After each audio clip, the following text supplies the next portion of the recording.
কি নড়ে? হ্যাঁ, এত বড় জিন কোন জায়গা থেকে আসে? আমার দিকে তাকান। নাটোরে কি ইবলিস কি আসে? আসে, আসা যাওয়া করে? আসে তো নাকি? আসে। কিন্তু ইবলিস কিন্তু খুব শক্তিশালী, কিন্তু ইমানদারের কাছে ওর কোনো শক্তি নাই। ইবলিস সব জায়গায় আছে। মুসা আলাইহিস সালাম একদিন তিনি জিবরাইলের সঙ্গে কথা বলতেছেন, জিবরাইলের সাথে কথা বলতেছেন, হঠাৎ করে শয়তানের সামনে দাঁড়ায় গেছে। জিবরাইল বললেন, শয়তান ইবলিস তুই কাজ আর পাইলে নবীর কাছে আসা লাগে।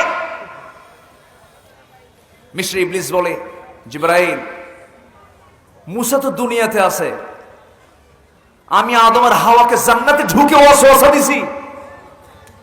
আমি যদি জান্নাতে ঢুকে আদমকে ওয়াসওয়াসা দিতে পারি জান্নাতে ঢুকে, আর মুসা তো দুনিয়ায় বসা, সেই শয়তান তো নাটোরে আসে না। রাসূল দাওয়াত দেন, মুরগির রানও পান না, মিষ্টিও পান না, আদরও পান না, সোহাগও পান না, একটা ধন্যবাদও পান না। তিনি পাইলেন কি? কি পাইলেন? পাথর। বেলাল সে দাওয়াতে ইসলাম কবুল করলেন। গরিব না ধনী? বলেন। শুধু গরিব না, অনেক গরিব। তার মতো গরিব এখানে কেউ আছে? মনে হয় না। হয়তো ভাববেন হুজুর আমি গরিব। না, বেলাল এতটুকুন গরিব ছিলেন, এত অসহায় তিনি ছিলেন।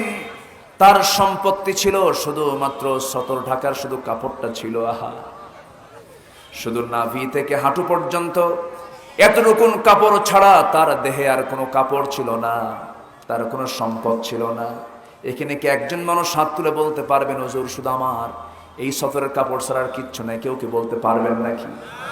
আমরা অনেক ভালো আছি, বলি আলহামদুলিল্লাহ। সাইয়েদনা বেলাল যখন গোলাম জাদা গোলাম কালিমার যখন দাওয়াত পেলেন, মনিব উমাইয়ার দিল ইসলামের জন্য খুলল না।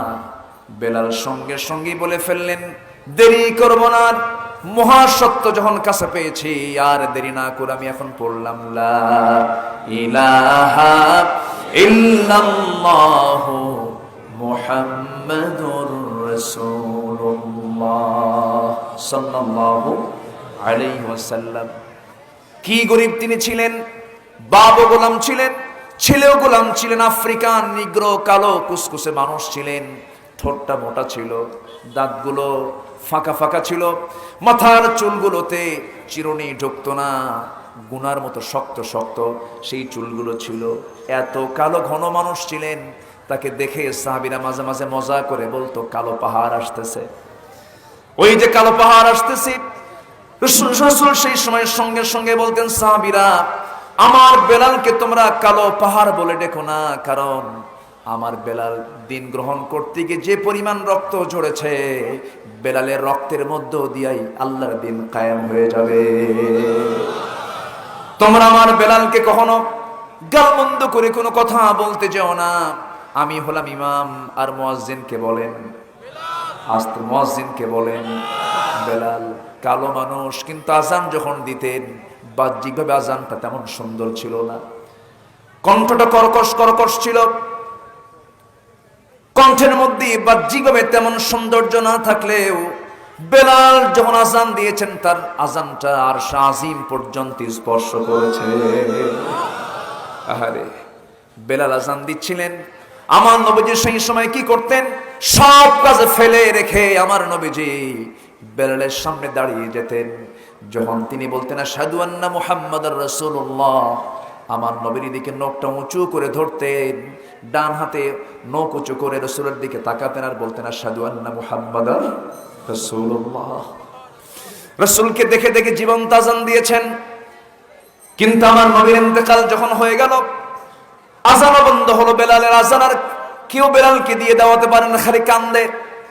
বেলাল শুধু অজরে ঝরায় কান্দেন, কান্নাত কেউ তারা থামাতে পারে না। প্রথম খলিফা সাইয়েদনা আবু বকর সিদ্দিক রাদিয়াল্লাহু তাআলা তাকে আস্তে করে জড়িয়ে ধরে বলছে, বেলাল রে, আমরা তো আছি, রাসূল তো নাই, দুনিয়া থেকে বিদায় নিয়েছে, তুমি কি আমাদের আযান শোনাবা না? তুমি আমাদের আযান শোনাও। বেলাল, তুমি আযান দেওয়া বন্ধ করলে কেন? বেলাল বলছেন, ভাই আবু বকর, আমি যখন আযান দিতে যাব, তুমি কি আমার সামনে রাসূলকে হাজির করে দিতে পারবা নাকি? আমার রাসূলকে তুমি হাজির করে দিতে পারবা না? রাসূল তো দুনিয়া থেকে বিদায় নিয়েছেন, জীবন্ত নবীর সামনে আমি আযান দিয়েছি, কিন্তু রাসূল আমার সামনে আর বেঁচে নাই। রাসূল শূন্য দুনিয়ার বুকে বেলালকে আর তোমরা কেউ আযান দেওয়াতে পারবা না। কোনদিন তিনি মদিনার মসজিদে নবীর ইন্তেকালের পরে আযান দেন নাই, কারণ বেলাল যখন আযান দিতেন রাসূলকে দেখে দেখেই দিতেন। এই পরিমাণ মুহাব্বত, এই পরিমাণ ভালোবাসা নবীর সঙ্গে তার জাগ্রত হয়েছিল, জেগে উঠেছিল। আমার নবীজি মক্কা বিজয়ের সময় বেলালকে সঙ্গে করে নিয়ে এসেছেন। বেলালের সঙ্গে নবীজির অনেক স্মৃতি আছে। নবীজি যখন মক্কার বাসিন্দা সাহাবে কেরামকে মারে, এর মধ্যে সবচেয়ে বেশি রিমান্ডে ছিলেন কোন সাহাবী? রিমান্ডে ছিলেন কোন সাহাবী? বেশি রিমান্ডে না হয়েছে, দীর্ঘদিন রিমান্ডে ছিলেন তিনি। একদিনে পারে না, 2 দিনে পারে না, 3 দিনেও পারে না, মারতে মারতে সপ্তাহ পার হয়ে যায়। শেষ পর্যন্ত তার মনিব উমাইয়া বলছে, বেলাল রে, তোকে তপ্ত বালুর উপরে চিৎ করে শুয়ে পাথর দিয়ে চাপা দিয়ে তোকে দুনিয়া থেকে বিদায় করে দেব। বুকের উপরে পাথর চাপা দিয়েছে, বুকের উপরে বসে আল্লাহর জিকির বন্ধ করার জন্য মুখের মধ্যে হাত ঢুকায়া দিয়েছে। বাম হাত ঢুকায়া দিয়া টান মেরে জিহ্বা বের করে বাবলা গাছের কাঁটা ঢুকায়া দিয়া বলেছে, আল্লাহর জিকির করবি কেমনে কর। বেলাল সেই সময় শাহাদত আঙ্গুলি সুন্দর করে উঁচু করে ধরে মুস্কি হাসি মেরে বলছেন, উমাইয়া রে, তুই আমার মুখের জিকির বন্ধ করলে কি হবে? আমার আল্লাহর নাম আমি আমার দিলের মধ্যে অঙ্কন করে নিয়েছি। নবীজির ভিতরে ক্ষত সৃষ্টি হচ্ছে, রক্তক্ষরণ হচ্ছে নবীজির হৃদয়ে। নবীজি বলছেন, আবু বকর, আল্লাহ তোমাকে প্রচুর সম্পদ দান করেছেন। উমাইয়া তো টাকার পাগল, উমাইয়াকে টাকার চেহারা দেখালেই বেলালকে মুক্ত করে দেবে। যাও, একটু টাকা দিয়ে আসো উমাইয়াকে, যা লাগবে তাই দিবা, আমার বেলালকে মুক্ত করে আনবা, তুমি আর তোমার জন্য আল্লাহর জান্নাত খোলা হয়ে যাবে। সাইয়েদনা আবু বকর করলেন কি, স্বর্ণ মুদ্রাগুলো, গচ্ছিত স্বর্ণ মুদ্রা সবগুলো একটা ঝোলার মধ্যে তুলে নিয়ে উমাইয়ার সামনে গিয়ে বলছেন, উমাইয়া, কত টাকা লাগবে, কত স্বর্ণ মুদ্রা লাগবে, বিনিময়ে বেলালকে মুক্ত করে দেবে। সে একটা পরিমাণ চাইল, সঙ্গে সঙ্গে আবু বকর সিদ্দিক বললেন, ওই পরিমাণ কেন, তার ডাবল দিচ্ছি। সুবহানাল্লাহ বলেন। কিসের আশায়? কিসের আশায়? জান্নাতের আশায়। উমাইয়ার মুখে স্বর্ণ মুদ্রা নিক্ষেপ করে বেলালকে মুক্ত করে এনে নবীর সামনে যখন হাজির করানো হলো, রাসূল দেখতেছেন আপাদ মস্তক মাথা থেকে পা পর্যন্ত একটাও জায়গাও নাই যে জায়গায় বেলালের ক্ষত চিহ্ন নাই। মুমূর্ষ অবস্থা বেলাল। রাসূল তার চামড়াগুলোকে হাত দিয়ে নাড়ায়া নাড়ায়া দিচ্ছেন, বেলালকে আদর করে দিচ্ছেন। ও বেলাল, তোমার এই রক্ত, তোমার এই ক্ষত চিহ্ন ইসলামের জন্য বিশাল বড় উপকার হয়ে যাবে। তাকে সেবা শুশ্রূষা করা হলো।